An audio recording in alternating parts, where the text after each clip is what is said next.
Don was like was a true Northwesterner, and that is willing, to try different things.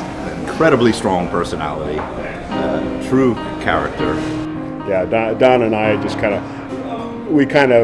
of bonded immediately because we were both old hippies, recovering hippies, and I like to count him as a dear friend. He was We used to call him the beer Yoda because at first he looked kind of like Yoda, and he also just guided everybody, gave everyone encouragement. He was kind of the spirit and the soul of good beer.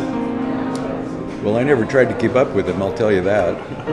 Having known him and for as long as I've had, he was probably one of the smartest men I know, but he's also one of the most generous men I've known.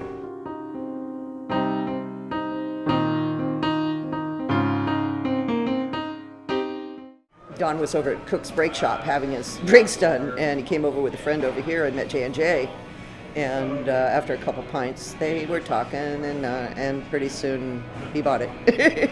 He had this super positive energy, when it came to kind of really life and business and making sure that people were really having a good time. That was kind of the whole idea of pubs and being a publican was, the socialization of the community or the neighborhood.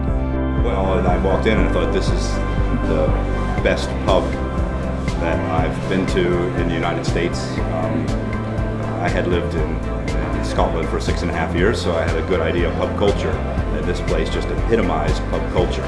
So it was always a very busy place. It was kind of there weren't that many breweries or many pubs in Portland that were selling anything outside of the ordinary stuff. It was difficult to find a place that had more than 6 taps. And I know that's hard to believe now, and hard to visualize. But it was not. There were no brew pubs.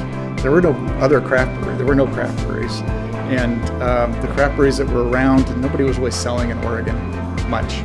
It was, it was important to have a place where people would try it, and they were already enjoying that kind of beer. So if you could get a handle in here, why you got a trial that from the clientele that already existed for that style of beer. Horse Grass was like their tasting room because you didn't have brew pubs, you didn't have facilities so large that they could actually have tasting rooms or restaurants or any venue for them to get their product.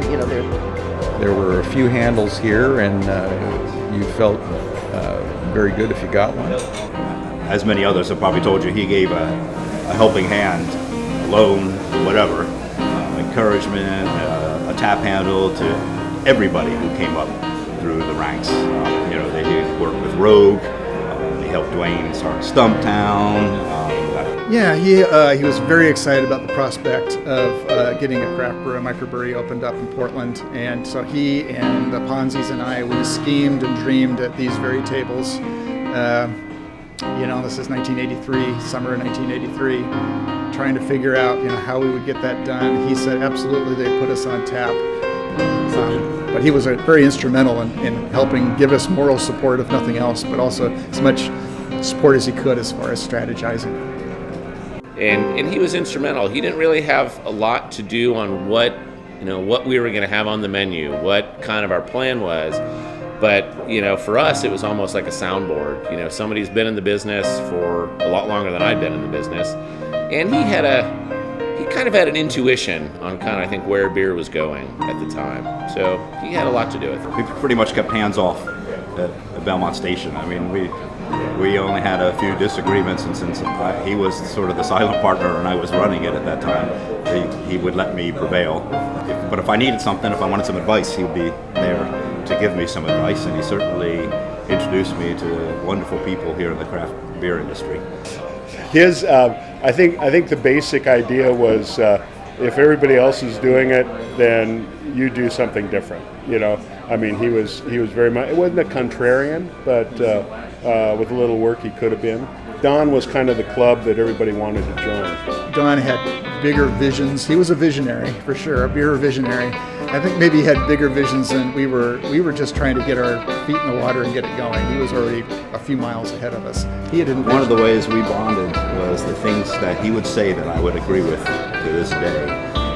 He'd be like, don't listen to what your customers say. Watch what they do. Think about that as a business owner. It's so true. People say so many things, but what really matters is what they actually do. So he had so many intuitive gems like that. It's not about the beer, it's about the beer. Jerry, it's not about the beer, it's about the beer. It's not about the beer. It's about the beer. It's not about the beer, it's about the beer. It's not about the beer. It's about the beer. It's not about the beer, it's about the beer.